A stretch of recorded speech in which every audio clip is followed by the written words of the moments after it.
Efésios, capítulo de número 4, e versículo de número 25 a seguir. Por isso, deixando a mentira, fale cada um a verdade com o seu próximo, porque somos membros uns dos outros. Irai-vos e não pequeis, não se ponha o sol sobre a vossa ira, nem deis lugar ao diabo. Aquele que furtava, não furte mais, antes trabalhe, fazendo com as próprias mãos o que é bom, para que tenha com que acudir ao necessitado.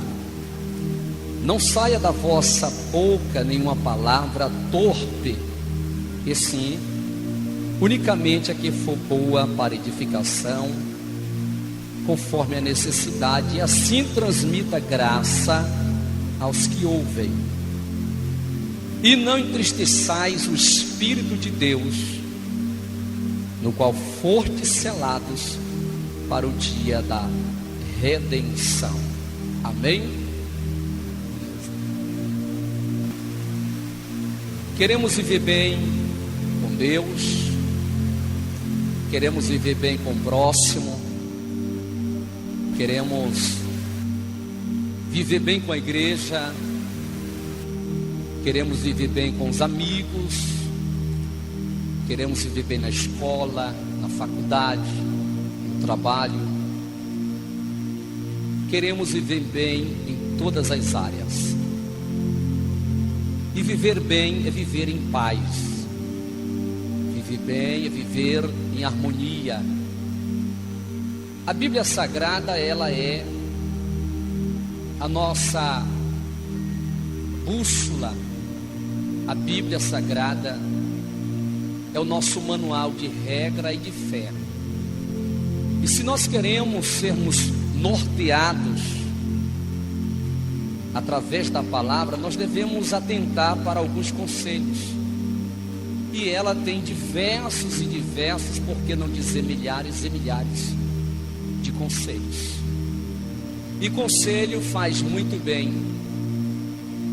Conselho faz muito bem a gente se assentar para ouvir a palavra. A palavra, ela é um verdadeiro conselho de Deus para cada um de nós. E nesse texto que ora nós acabamos de ler, eu quero extrair, exaurir alguns conselhos para que nós possamos entender aquilo que Deus quer para cada um de nós e como nós podemos vivermos melhor entre a sociedade, a igreja, entre os irmãos. Anote o primeiro conselho: fale a verdade ao seu próximo. No versículo 25 do capítulo 4 de Efésios, diz assim: por isso, deixando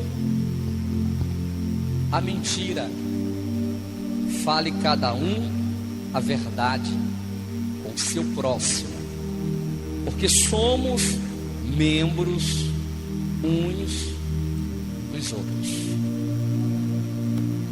Paulo, trazendo esta carta aos irmãos de Éfeso, foi bem categórico, foi bem explícito em afirmar esta verdade. Deixando a mentira. Por isso que ele vai dizer: quem está em Cristo Jesus é uma nova criatura.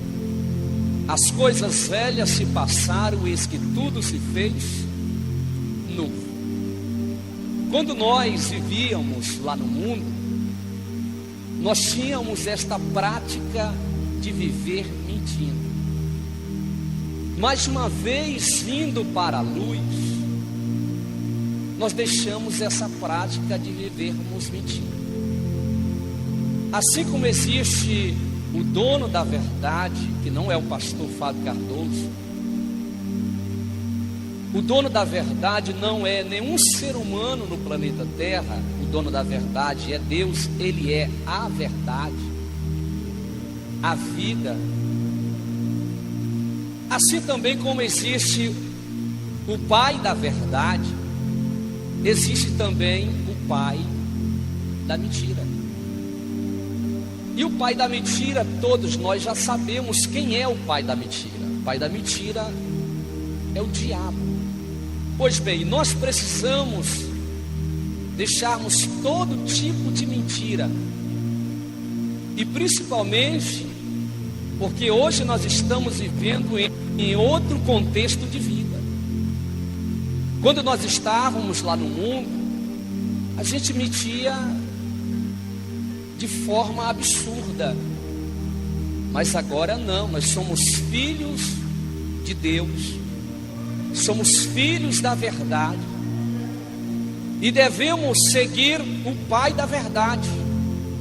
Nós não vamos encontrar em Deus mentindo, mas nós vamos encontrar algumas características peculiares em Satanás, que ele é o pai da mentira. Então o primeiro conselho para nós vivermos bem, tanto aqui na igreja, como no nosso trabalho, no nosso casamento, na nossa vida financeira, é deixando toda a mentira e falando a verdade. Esse é o estilo de vida do crente, do cristão, viver falando a verdade.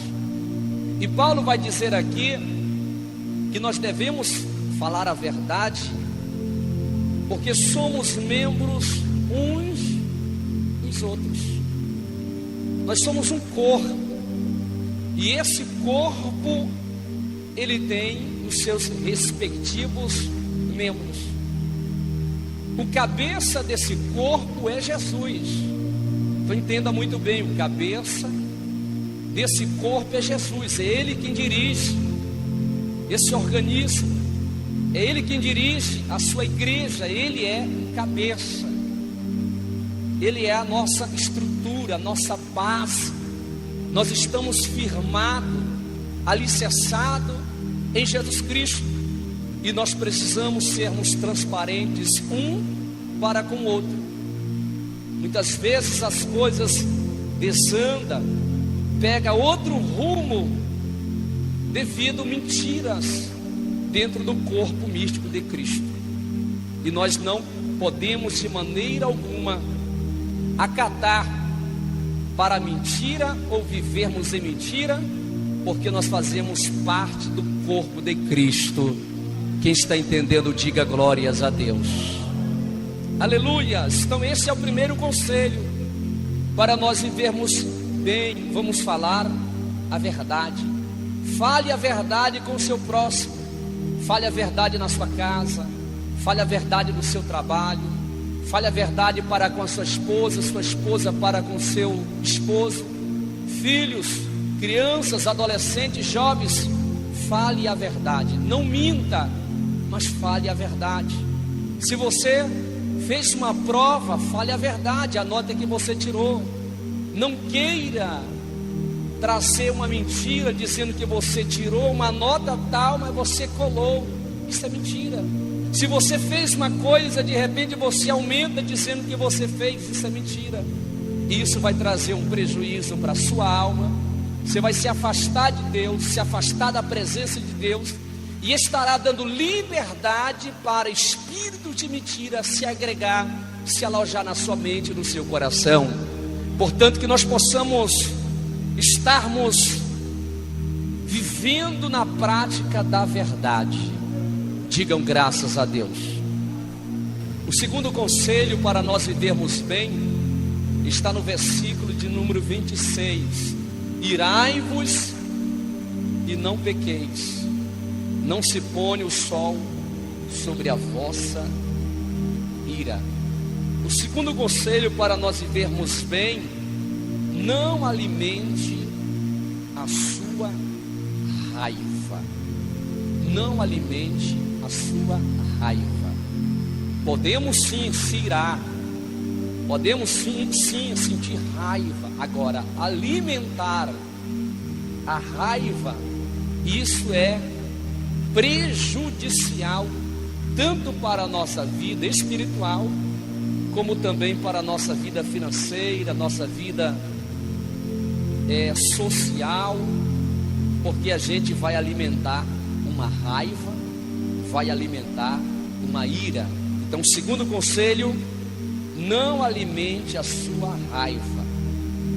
Nós vamos ver, queridos irmãos, em Gênesis, capítulo de número 4, versículo 5 ao versículo 6, fala-nos a respeito de Caim e Abel. Caim, ele trouxe uma oferta do seu trabalho e ele ofertou ao Senhor. Porém, Abel ofertou das primícias do seu gado, da gordura do seu gado. E diz a Bíblia Sagrada que o Senhor atentou, ou se agradou da oferta de Abel. Sendo assim, queridos irmãos, Caim ficou irado. Caim ficou muito irado naquele momento, e ele foi alimentando aquela ira, em vez dele ter feito uma reflexão. Realmente, eu não dei o melhor para Deus, eu trouxe qualquer coisa lá do meu campo, uma oferta qualquer. O meu irmão não, ele trouxe as primícias, ele trouxe os primeiros frutos, ele deu o melhor. Mas pelo contrário, ele ficou irado e ele alimentou aquela ira. Pôr o sol sobre a ira significa alimentar. É como se alguém tem uma ferida e de repente joga sal naquela ferida, vai agitar aquela ferida, vai inflamar mais aquela ferida. Assim também é a ira.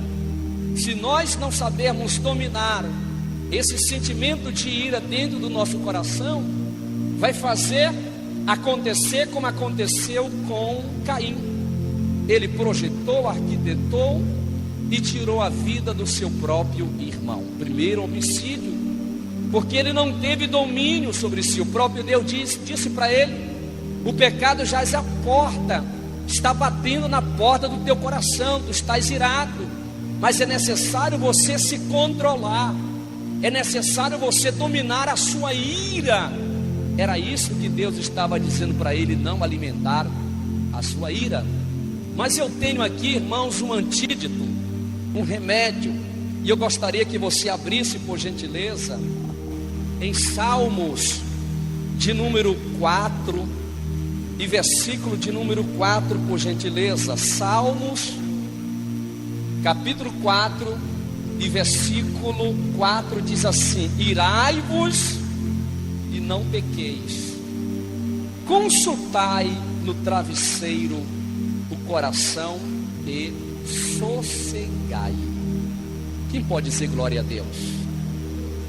Irai-vos e não pequeis. Você está, de repente aconteceu alguma coisa, irmão Risaldo, algo tirou você do sério, tirou eu do sério. Eu fiquei irado naquele momento, agitado naquele momento. Isso é normal. Nós temos a nossa natureza pecaminosa. O que o salmista Davi repassa aqui para nós? Que no momento da ira, a gente não pode tomar decisões.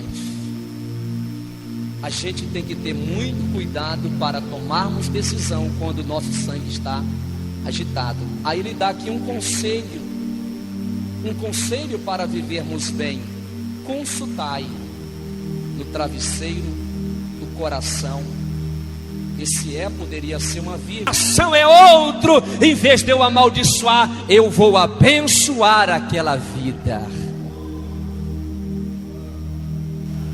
Terceiro conselho, queridos irmãos, para nós vivermos bem, está no versículo de número 27 de Efésios 4, 27. Não deis lugar ao diabo. não deis lugar ao diabo. Sede sóbrios e vigilantes.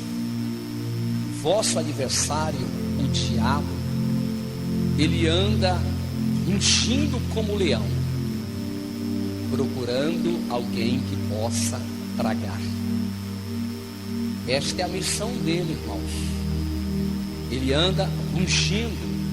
Ele não é o leão da tribo de Judá, mas ele anda causando espanto, rugindo, gritando, procurando de uma forma sutil, de uma forma maliciosa, maligna, procurando alguém que ele possa destruir. E Jesus vai dizer que o ladrão veio para matar, roubar e destruir, mas Jesus veio para dar vida e vida com abundância. E nós devemos ter essa sensibilidade e vigiarmos para nós não darmos lugar ao diabo. Em vez de nós darmos lugar ao diabo, vamos dar lugar a Deus, vamos dar lugar ao Espírito Santo. Não vos embriagueis com vinho que a contenda, mas enchei-vos do Espírito de Deus. O diabo não respeita a carteira de pastor, o diabo não respeita crente, não respeita ninguém, irmãos. A função dele é essa mesmo, é destruir. Mas tem uma coisa que ele percebe na vida do crente, é quando o crente está fazendo a vontade de Deus e dando lugar para o Espírito de Deus.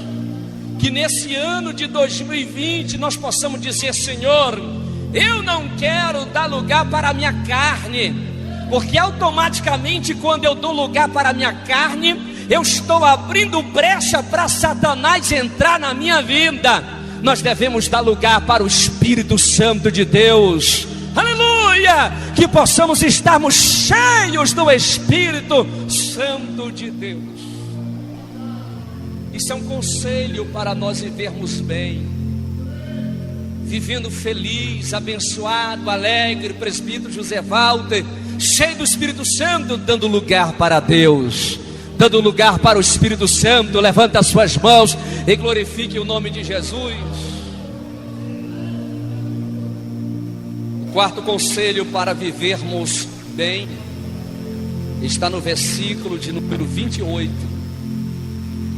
Aquele que furtava, não furte mais, antes trabalhe, fazendo com as próprias mãos o que é bom, para que tenha com que acudir ao necessitado.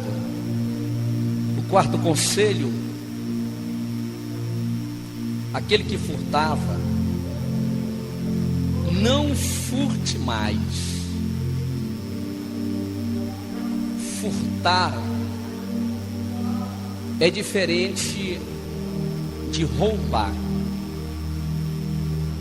Furtar é pegar alguma coisa sem a pessoa perceber e não agredir a pessoa. Roubar já é uma forma mais brutal, assalta a pessoa, machuca a pessoa, chega ao ponto de muitos assaltantes até tirar a vida da pessoa.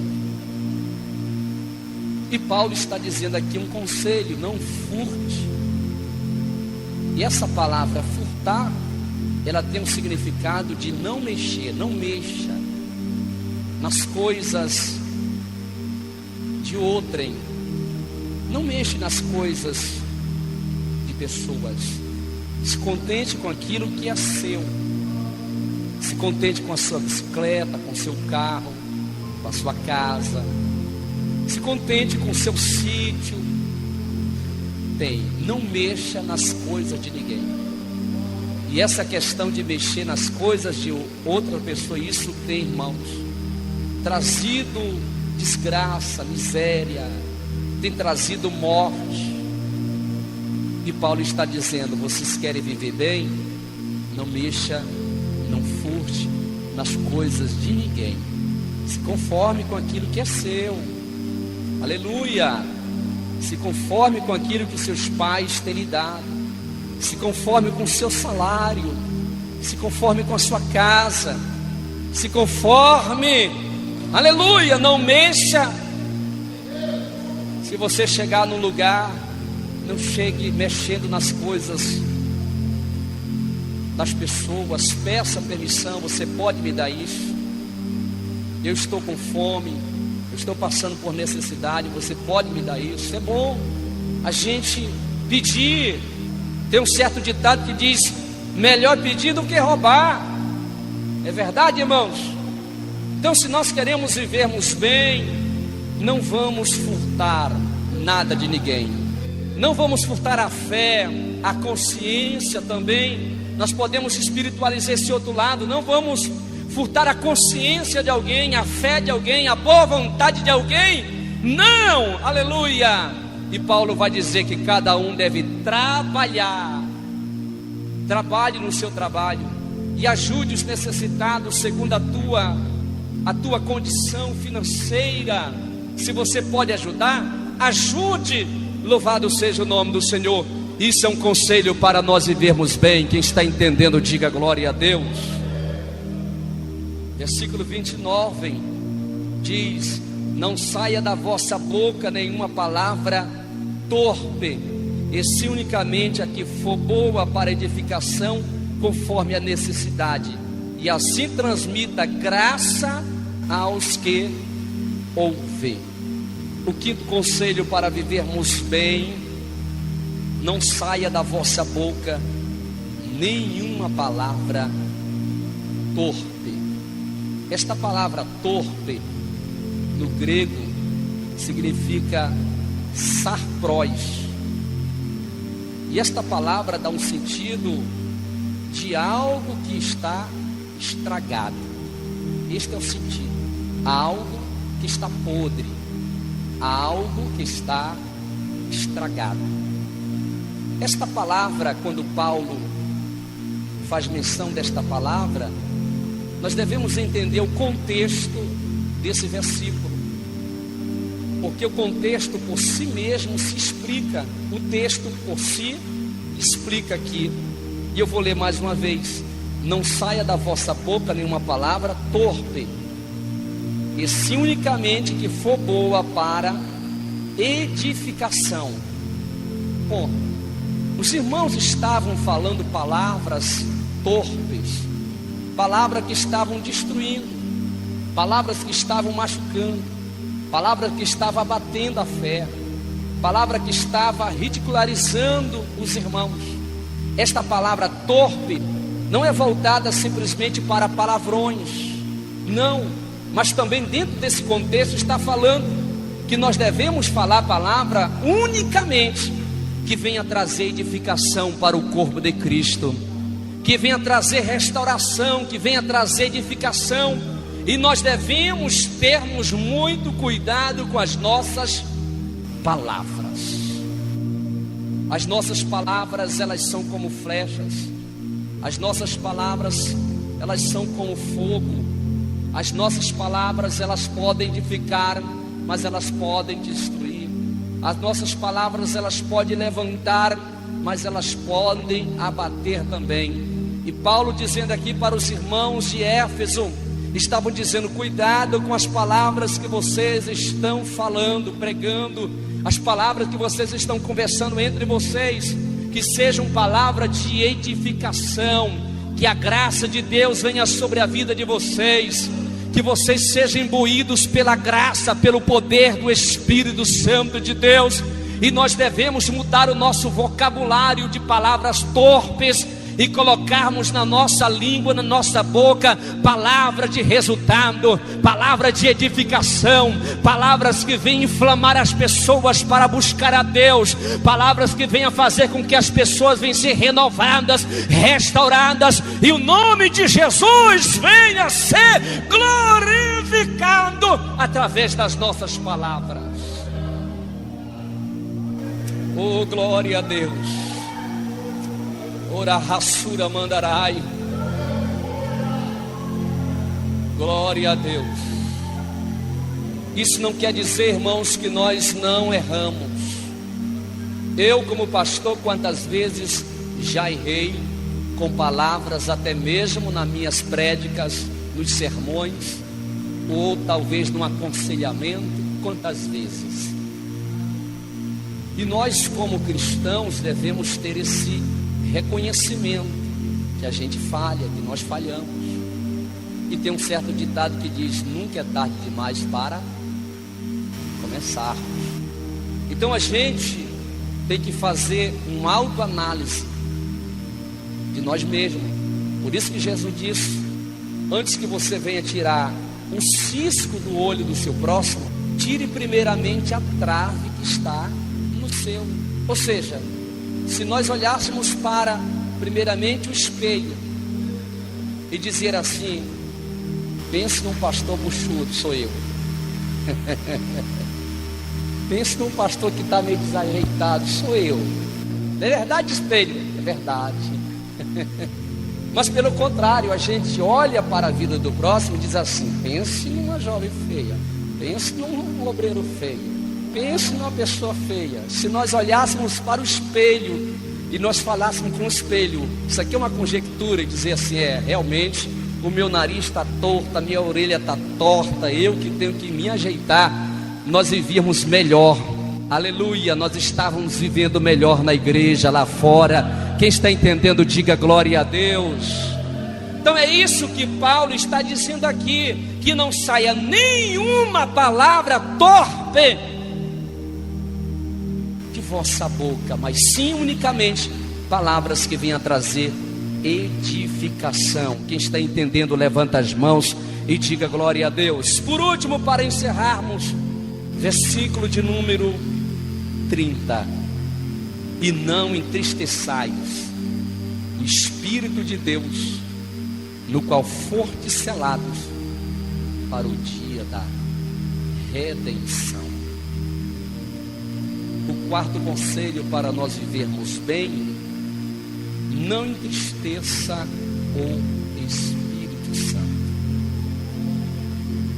Amém? Vamos ter muito cuidado para nós não entristecermos o Espírito Santo de Deus. O Espírito de Deus, irmãos, está entre nós. Jesus disse: eu rogarei ao Pai, e Ele vos enviará outro Consolador, o Paracleto, para que esteja convosco. Louvado seja o nome de Jesus. O Espírito de Deus está entre nós, irmãos, e nós devemos ter o cuidado para não entristecermos o Espírito Santo de Deus. Não entristecendo o Espírito Santo, nós vamos viver em paz com Deus, nós vamos viver em paz com o próximo, vamos viver em paz na sociedade.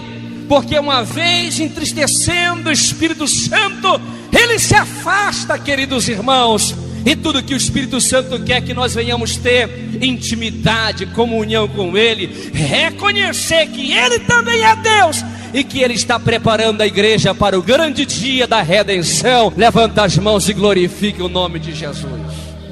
Vamos ficar em pé, adorando e glorificando o nome de Jesus.